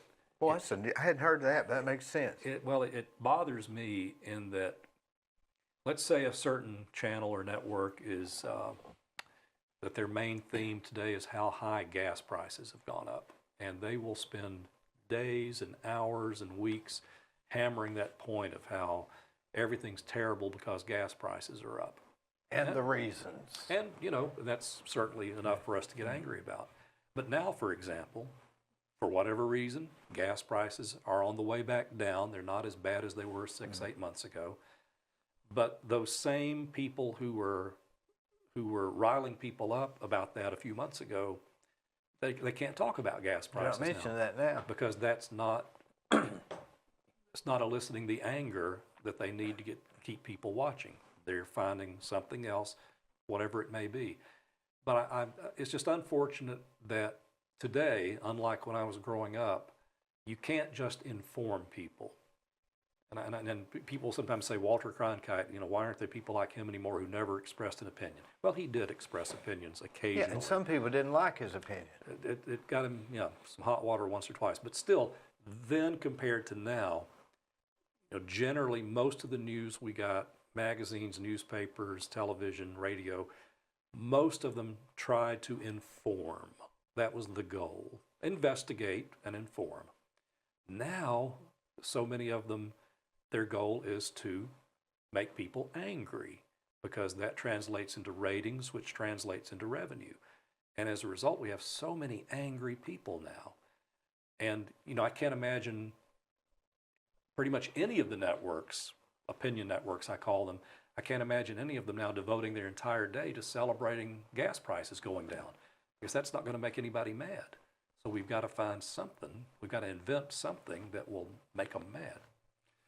So I've noticed also they'll have a story where they are a real sad story, and then a happy story, then a sad story, then a happy story. It's almost like sweet and sour thing, or eating something salty and then something sugary. Mm-hmm. It's I guess maybe they're just trying to get you to watch and react and tune back in but I'd really just like to hear the news if I were going for the news, and I don't really care about their opinion. Right. And like you said, it's just opinion. There's just their opinions. And I can watch both the networks, and none of them are saying. I can watch something happen, and both of them will have it completely wrong. Yeah. I mean, but if you're not aware of that, they'll have you angry on both sides. And one thing that worries me now, I don't know where our next generation, by that I mean high school students, college students, I don't have the scientific research to know exactly where they get their information. I do know that for most of them, it's not the 6 o'clock news as it was 50, 60 years ago. I mean, I'm grateful to still be doing that. I'm glad there's an audience for it. But it's certainly not the destination for many people as soon as they get home. It's a different world now. And what I'm fearing is that even at that young age, that they're being trained, they're being, training's not the right word. Conditioned to following certain people or organizations on Twitter, TikTok, whatever's out there right now, Instagram. A lot of people get their news from their device. And in the old days, you kind of could believe that if it was on ABC News, CBS News, NBC News, New York Times, you felt pretty confident that it was accurate. Sure, there might be a little investigative tinge into it. I mean, nobody delivered the news about Nixon and Watergate by saying, Richard Nixon, who's otherwise a really swell guy, got into a little bit of trouble last night. I mean, you've got to investigate when things go wrong. But by and large, we felt like that those news sources were trustworthy and had been vetted several times by several editors and overseers who were making sure that it wasn't fiction. I don't know now that our 15-year-olds, 16, 17-year-olds, where they're getting it, and they don't know the difference between an ABC News they don't know. And, and they've got me confused about it too, almost. It's worrisome. Because they're really getting good at blurring the lines. And, you and I could go out and invent a website tonight, and we could design a logo that's not terribly unlike the ABC logo. And, ABC in our world could stand for Al's Broadcast Company. And, it could be ABC News, Cleveland.com. American Journalist. Anything. But the point is, someone might see some of the fiction that we might concoct, and it's online, so it must be true. And there's a lot of that going around now, and I really worry about our kids. I watch some of these things online, these places that are giving the news, and they'll have them sitting behind a desk, and it'll look so real, like it's a real news thing. And all of a sudden, they'll say something, and I'll say, well, that can't be true. I can detect that. But these, I don't know if young people can do that. And I hope that if it's not being done, I hope more high schools will introduce some sort of curriculum along the lines of media literacy or something, just to try to combat the misinformation that's going on out there.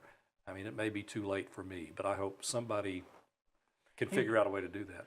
You could almost say they need a better bullshit detector. Yeah, and it would go off a lot. It would go off a lot. It would go off constantly. You have to get new batteries for But it. I think maybe that's the new form of entertainment, whereas it used to be Waylon Jennings. Well, and it worries me sometimes that when I hate to keep going back to when I grew up because, you know, times weren't perfect then, but I do recall, you know, the soundtrack of my life growing up, what I would hear in the background, whether it be radio, TV, or just whatever, was pretty tame compared to what today's kids hear in the background, whether it be the songs they hear on the radio, the information that may be coming from mom and dad or grandpa's TV. If you tune in certain cable news outlets, you know, you're getting a fairly constant flow of occasionally propaganda, but certainly information that is aimed to influence your beliefs, not to inform you, but information that is aimed to influence the way you think. And that's what they're hearing in the background. And if the only thing you hear at Mama's house all day is that Donald Trump's a terrible guy or Joe Biden's a terrible guy or whoever, after a while you start to believe Donald Trump, Joe Biden, terrible guy, because you hear it your whole life. And I didn't have that when I was a kid. I mean, certainly there would be people who came in our store who may not have liked Lyndon Johnson or Richard Nixon or Martin Luther King. But that's different. But that was, sometimes I'd look and like, consider the source, you know, I don't know if I want to be like that guy. But there was no one on television or radio telling me this. And the same thing goes with music. I mean, we had some, you know, I guess suggestive songs when I was a kid, things I didn't even understand at the time, but now I know kind of what they meant and where they came from. But now there's no doubt. And you hear some of the things that are coming out of the car radio speakers at the red light next to you, and you're like, whoa, there's a kid in that car, you know. So yeah, somebody's got some challenges ahead of them to clean all this up. I don't know how they're going to do that, but I think that you can get on Twitter and there'll be people there that say provocative things. I mean provocative as far as political wise, and they'll have a huge following. They'll have more people following them than followed, you know, Keith Whitley. Well, and Kanye West is a good example now. Exactly. A guy who's a talented musician. You mean Ye? Ye. Yeah. Or Yee or whatever. Yeah. But, you know, he's a talented musician who has done some good work in his life. And I doubt he could make a buck these days by doing what would be called a traditional song. Whatever he does has to be outrageous. It has to be, you know, kind of pushing the envelope, making people angry, getting their emotions up. And that's sad. I mean, that in a long way, I've kind of tried to answer your question from earlier in that I don't know what the next thing is. I don't know if anybody these days can grab a guitar or a trumpet or some primitive instrument like that and create a melody with words that are attractive enough to, you know, capture somebody's attention. They've got to, now it's more like, you know, what sensational thing, you know, they can say. Because that's, you said it right, attract their attention. Now, Taylor Swift may be the exception to the rule. You know, she writes about all of her old boyfriends and all that, and she does it in a relatively harmless way, but there aren't many like that. No, and I'm more of a, I don't know, I like country western and some little and some modern. I like all kinds of musics, but you're right. It's hard to see. I mean, when somebody can literally get on Twitter, make a statement, and have 40,000 likes and 50,000 retweets. There's no way Hank Williams Jr. would have met that many people.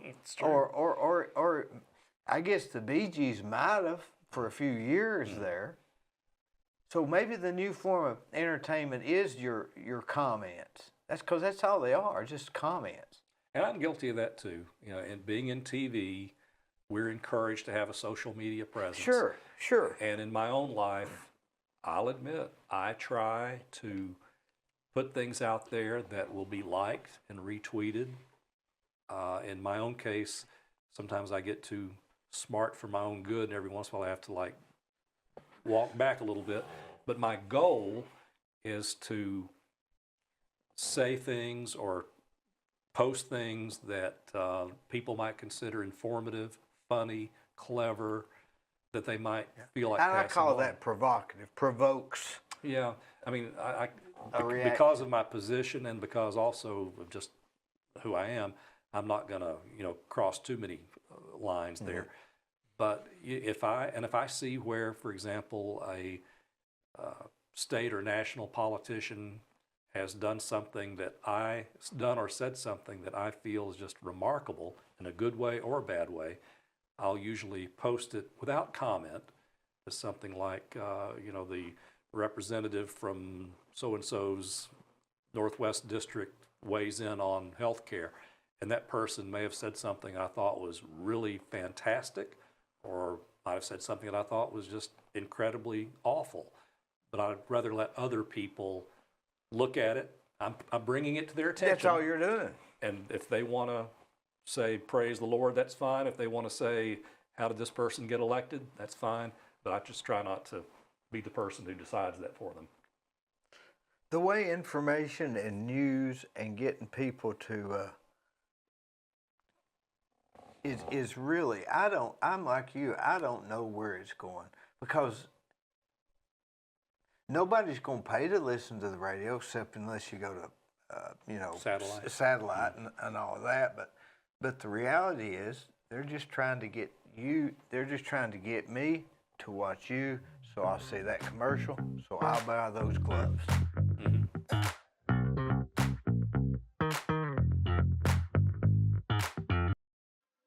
On the courthouse square at 30 2nd Street is the law firm of Logan Thompson Law. Since 1965, they have served the legal needs for the good citizens of Cleveland-Bradley County. If you've got a problem, they're no problem. Give them a call.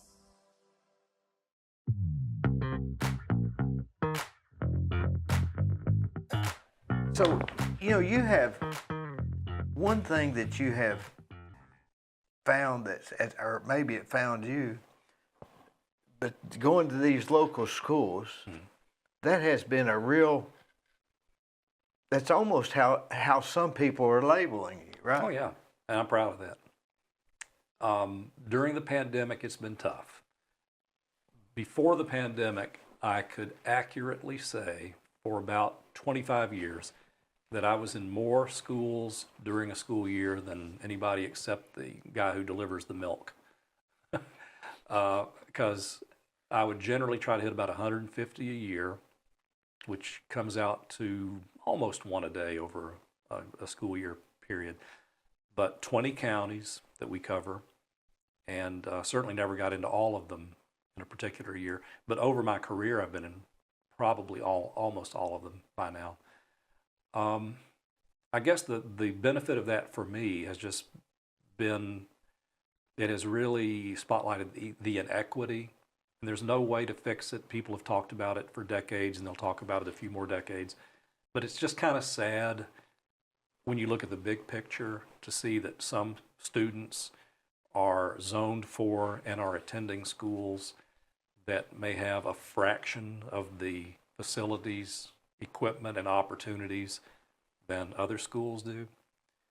And, in a perfect world, it'd be kind of like Walmart. You go into any Walmart, you're going to find all the things Walmart has.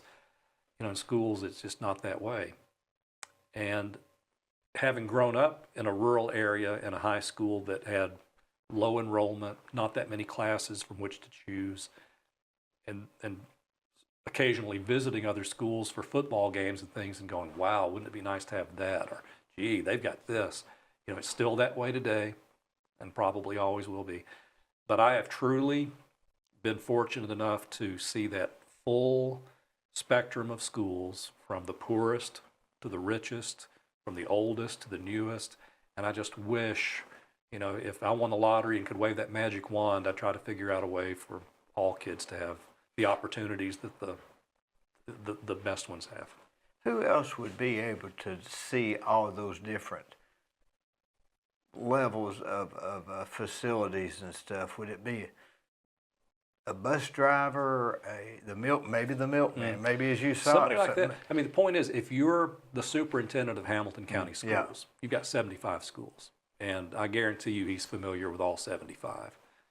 But is he familiar with all the private schools? Is he familiar with all the schools in Bradley, Polk, Dade, Murray, all the counties? No. And that's where I have the advantage of just being able to see and visit, all these places. And generally, I've had a kind of a welcome, open door policy. I've made enough good friends and contacts to where I can go. The things that have changed a little bit, of course, with the pandemic and safety, security, it's not like it was 5 or 10 years ago when you could literally go to the front door of any school, open the door, walk in, go to the office.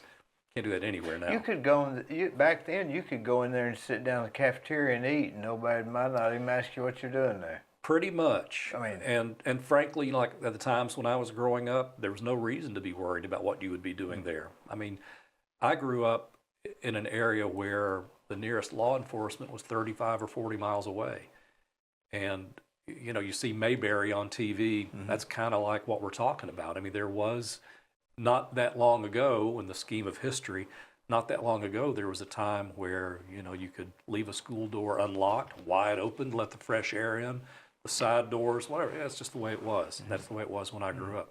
So I can still get into most schools, I suppose, but now, of course, you call ahead of time, you show your ID, all that sort of thing. And with the pandemic, for that 2-year period of when things were at its worst, and I don't mean to imply that it's over, hope it's over, but at least during the worst of what we've just experienced, I only went into maybe 2 or 3 schools a year for a couple of years just because I didn't really want to, and frankly, they didn't want me to go. They didn't want visitors. So I'm gradually trying to reestablish that and going into more schools and hoping we avoid whatever the next plague is. But it has been a great experience for me just being able to see that huge selection of schools. Can you think of one interview report that you did that it just really disturbed you? Yes. The most disturbing ever was a Thursday afternoon about 6 years ago, last month, November. So it would have been November of 16. Sometimes in a TV newsroom, you just have those moments where not much is going on. And then something happens and you just start appreciating that moment a few minutes ago when nothing was going on. That afternoon, we heard about a school bus wreck. And we hear about a school bus wreck few times a week. And most of the time they're minor, the bus has maybe run into a ditch or got rear-ended or whatever the case may be, and nobody's hurt, damage to the bus, another bus comes and takes the students to school or to their homes or whatever. And on that day we were hearing about one that apparently was pretty serious. There was a large police and rescue presence headed over in the Brainerd area. And it was about 3 o'clock in the afternoon, I guess, and I think my newscast started at 5 then. But it sounded serious enough to where we would need to do a live shot about it. And since I was sort of the school guy, they said, why don't you and this photographer go and set up a live truck and we'll take you live as we find out more about what's going on. And so I went over to the Brainerd area, and as soon as I got off Brainerd Road, I started seeing a large police presence, and I really wasn't even near where this accident was.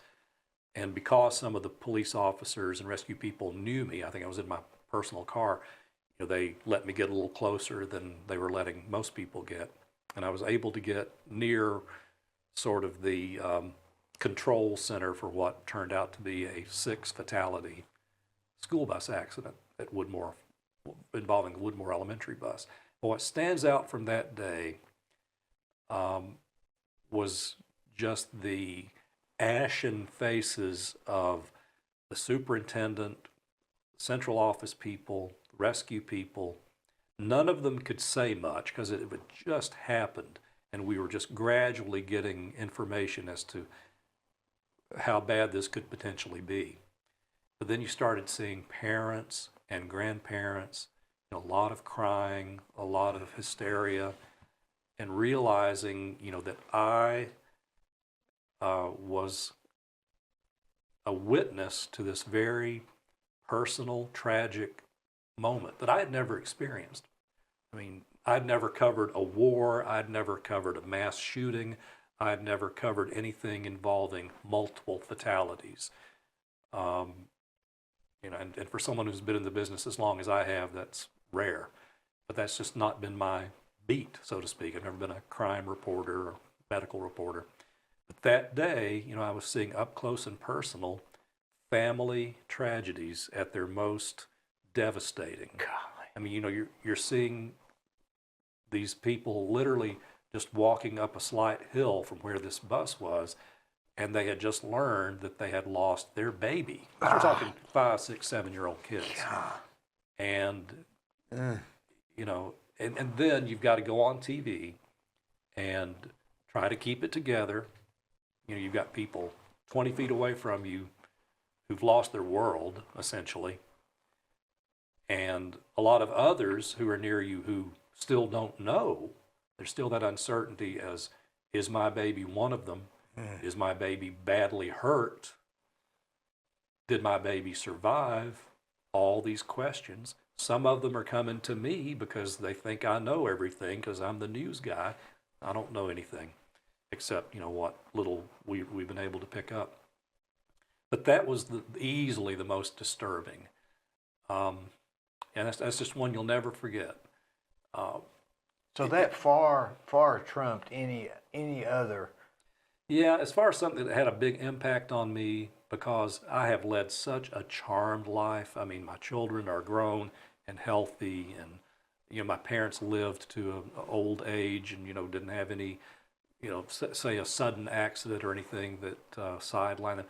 Just a blessed, charmed life, and so to have this front row seat to these young parents who are learning at that moment this horrible thing that just happened.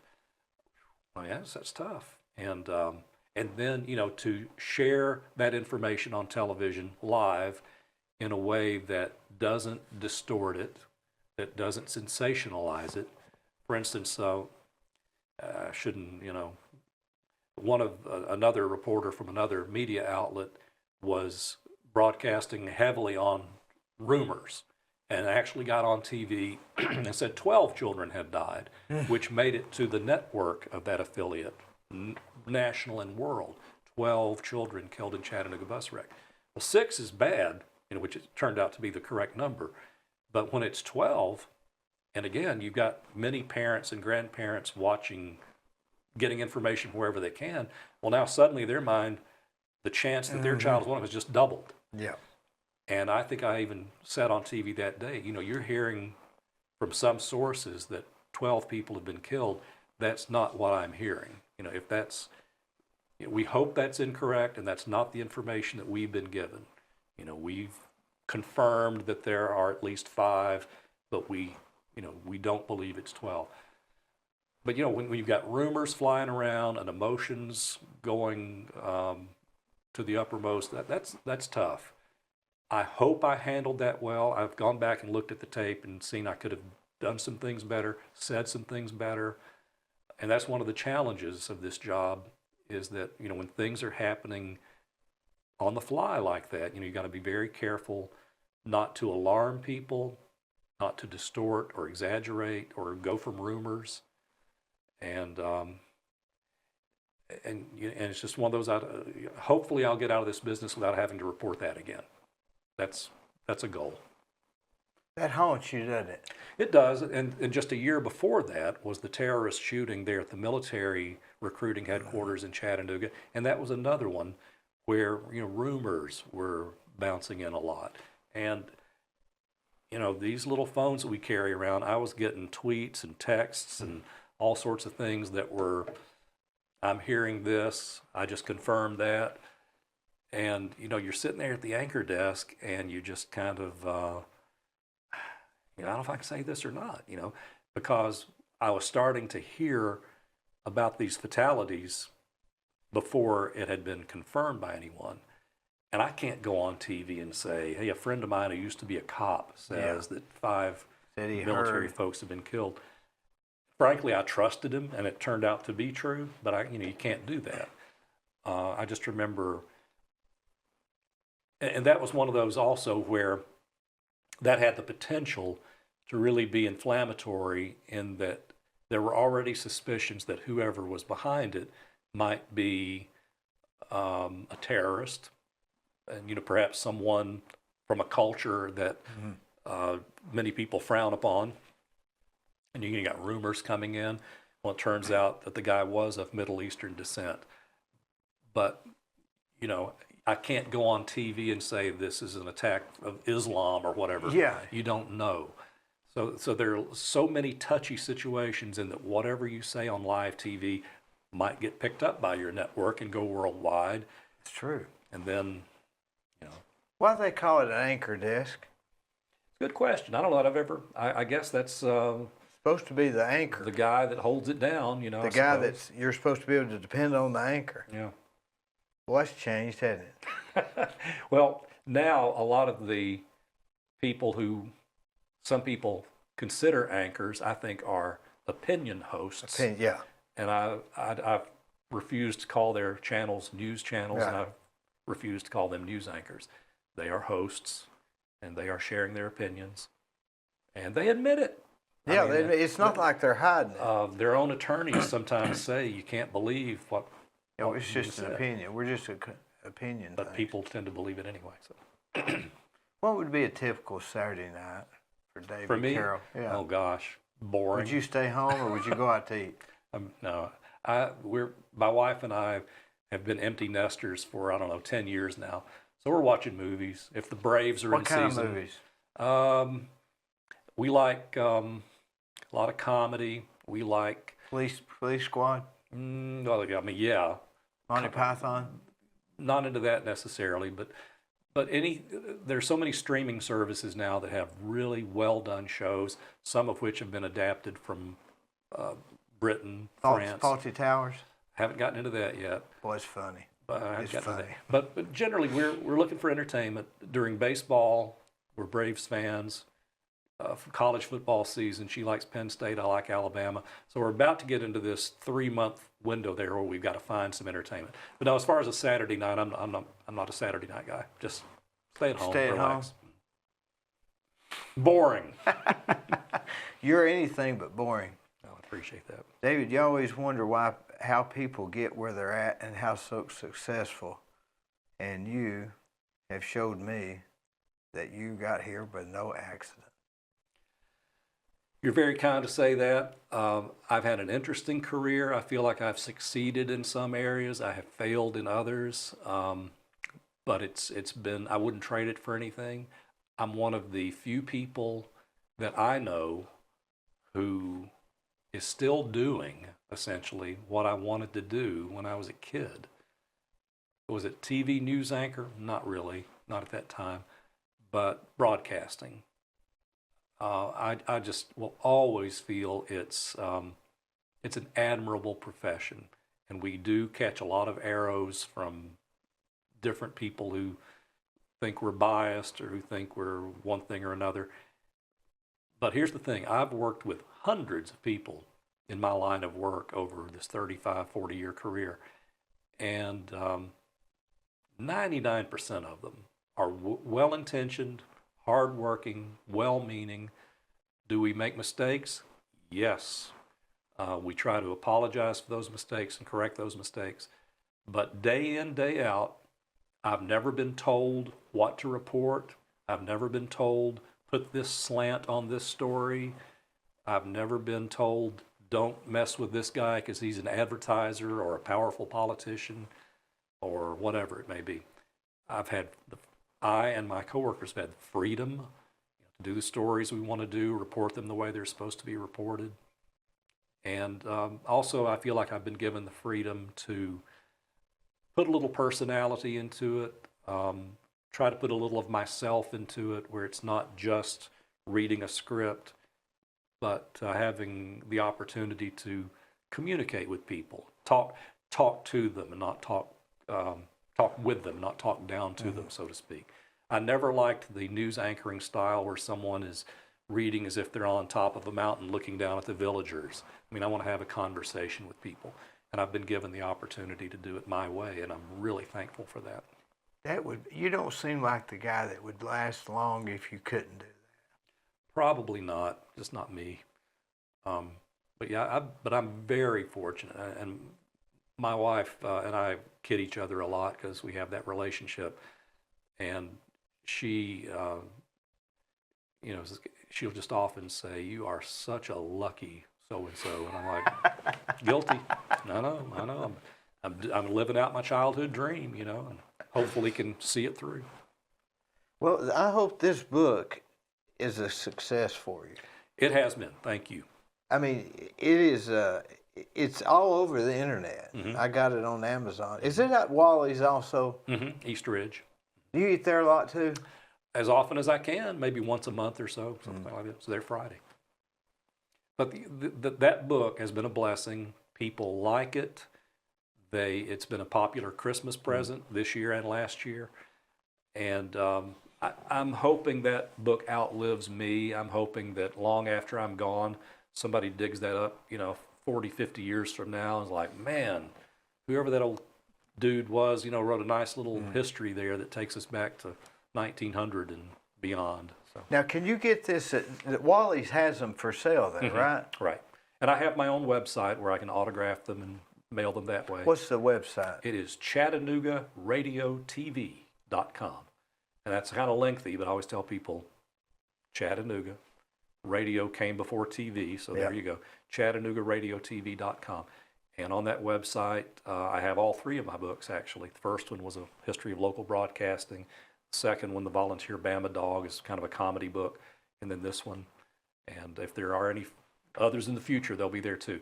But I ship them out every day. And with this one, what's really been cool about this, I think I've sent some to every state because people who grew up in Chattanooga or the area and now live in Vermont or Nebraska or wherever, have gotten wind of it. And this kind of brings back memories for them of, thank you for doing this because I proposed to my wife at the Def Leppard concert at UTC Arena in 1988. And now I was there. I believe I was there at that concert. Boy, that was a wild one, wasn't it? Was that the one I'm talking about? It was. The most attended concert ever was ZZ Top. That's the record that still hasn't been broken. I was at the Def Leppard one. But it was a good concert. But that's been what has been the nice gift from this, has just been people around the nation kind of like having that piece of Chattanooga in their homes. That's nice. Hello Chattanooga is a good name from it. That was the easy part. I just thought, what's the first thing every concert artist says when they get on stage? Hello, Chattanooga. And I happened to find a picture for the cover that perfectly illustrates the duo for King and Country was at the Tivoli, and it looks like that's what they're saying when they're on the stage. Do you get into Tivoli free? If you come up there, will they say, come on in, David? Or what will they say? They've been nice to me a couple times, yep. If I go there, I sit on the very back row. The seats are better. I can see better and everything. And just wait. They're doing a renovation of it now. And because the Tivoli is closed until sometime next year. See, here's the thing. Why redo it? What's wrong with it? It needs a lot of work that you don't see behind the scenes. And it'll be great. But Memorial Auditorium will be 100 April 2024. The Tivoli just hit 100 last year during the pandemic. So it really hasn't been celebrated yet. I think they'll get to it when it reopens. But between those two venues, 200 years of entertainment, again, from the early magicians and opera stars. To the 1906 burning of the original. Yeah, I think it was 1916 may have been it. But then there was... They opened in 06. Maybe that's what it was. And burned in 16. That's what it was. But, you look at Memorial Auditorium and you just realize, my gosh, they've had boxing, roller derby, basketball, skating, Roller derby was big during that era, wasn't it? and wrestling kept it open. Because the floors were flat there, they Flat could do floor. that. That's why they could do basketball and wrestling. And one of the things that comes up in the story about the auditorium in that book is it probably wouldn't be with us today had it not been for roller derby and wrestling. In the 50s, when TV came on, everybody held on to their money and said, why should I pay, to see, this singer who I can watch for free on my television? And wrestling and roller derby paid the bills for many years. So thank you, wrestlers. Thank you, wrestlers. David, it's been an honor. Thank you, sir. I am Nice really, to- you're Very one of kind. my wife's one of your biggest fans. Well,